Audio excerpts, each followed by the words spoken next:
Já pensou se os seres vivos fossem máquinas? Máquinas que podem ser desmontadas, reprogramadas e montadas uma outra vez para fazer qualquer coisa. Por exemplo, as plantas poderiam ser reprogramadas para brilhar como lâmpadas ou uma levedura para produzir baunilha. Faz anos que as empresas de biotecnologia pensam na vida desta forma e foram desenvolvendo técnicas para isso, dando grande impulso para o que se chama de biologia sintética.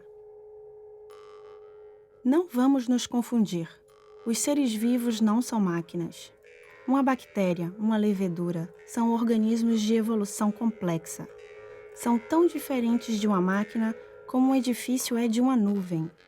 Mas a biologia sintética quer organizar a vida como se fosse uma indústria e tenta encarar os seres vivos como organismos reprogramáveis.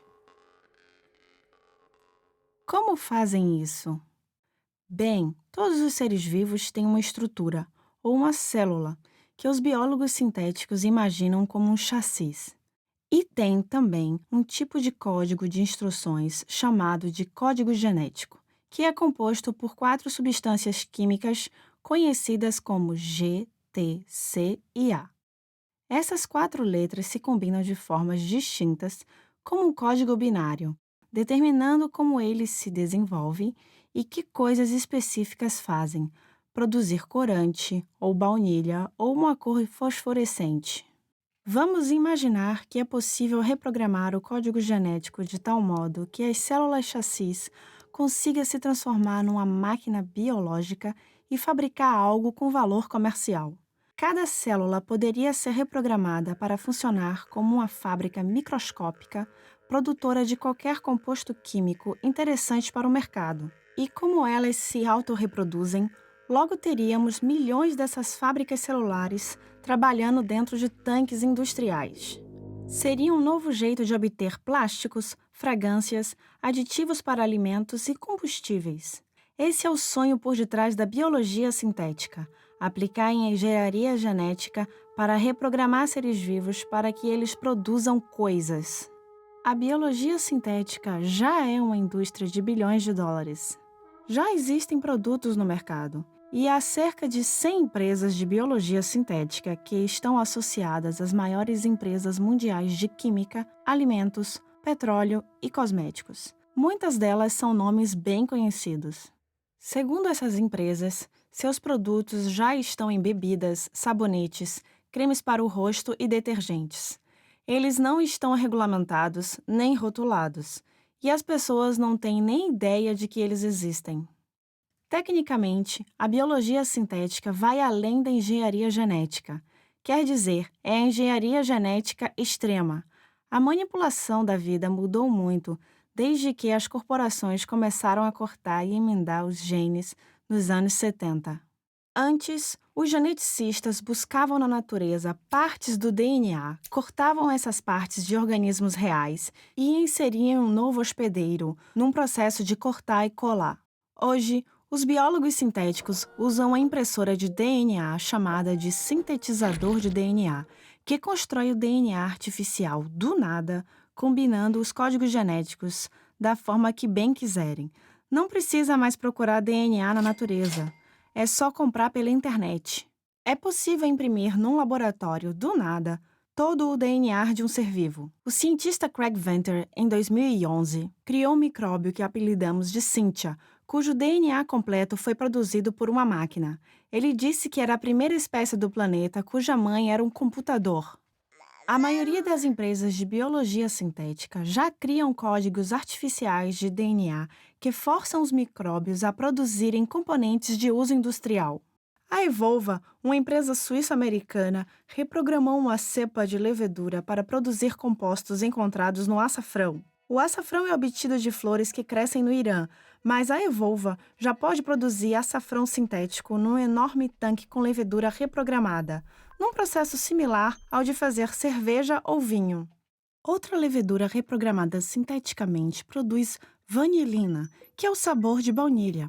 Como as leveduras fermentam numa mistura de água e açúcares, as empresas querem rotular como natural. Isso significa a competição direta das invenções da biologia sintética com os produtos naturais dos agricultores. Alimentos e ingredientes de laboratório são ótimos para a indústria de sabores e aromas, mas é perigoso para os agricultores que os produtos de biologia sintética sejam chamados de naturais. Cada hectare de açafrão emprega até 270 pessoas por dia.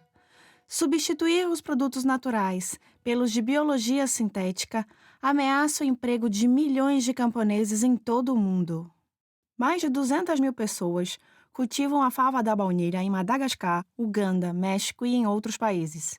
Esses camponeses já sofrem com a concorrência da baunilha química.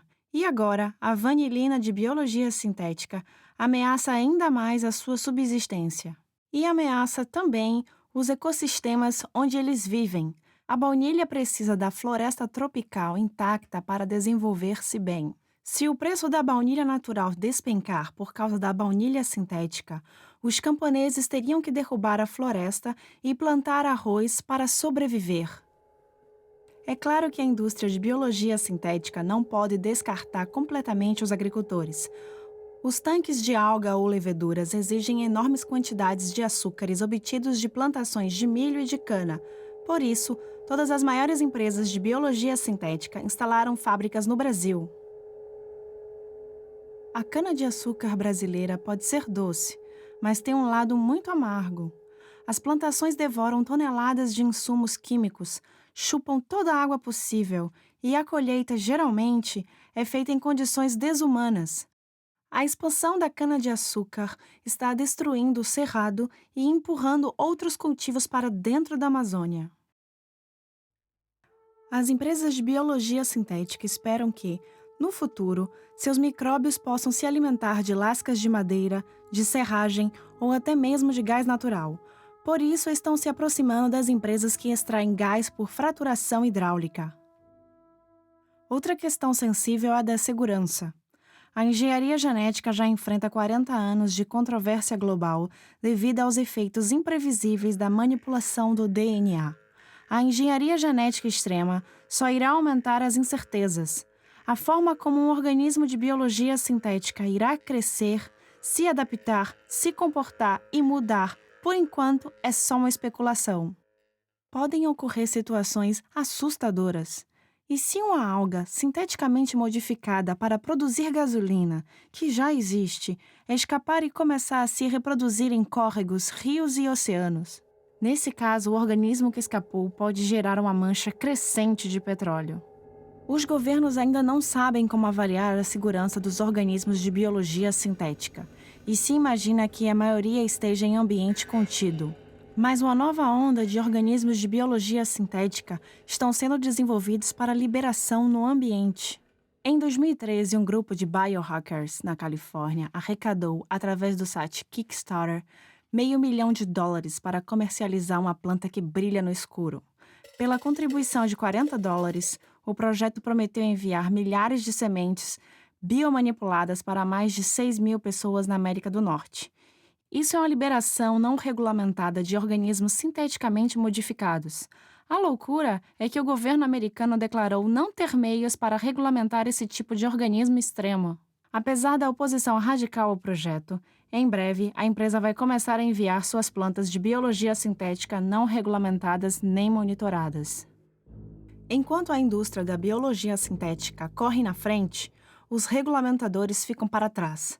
Delegados dos 193 países do Convênio sobre a Diversidade Biológica começam, tardiamente, a considerar a importância de vigiar a biologia sintética.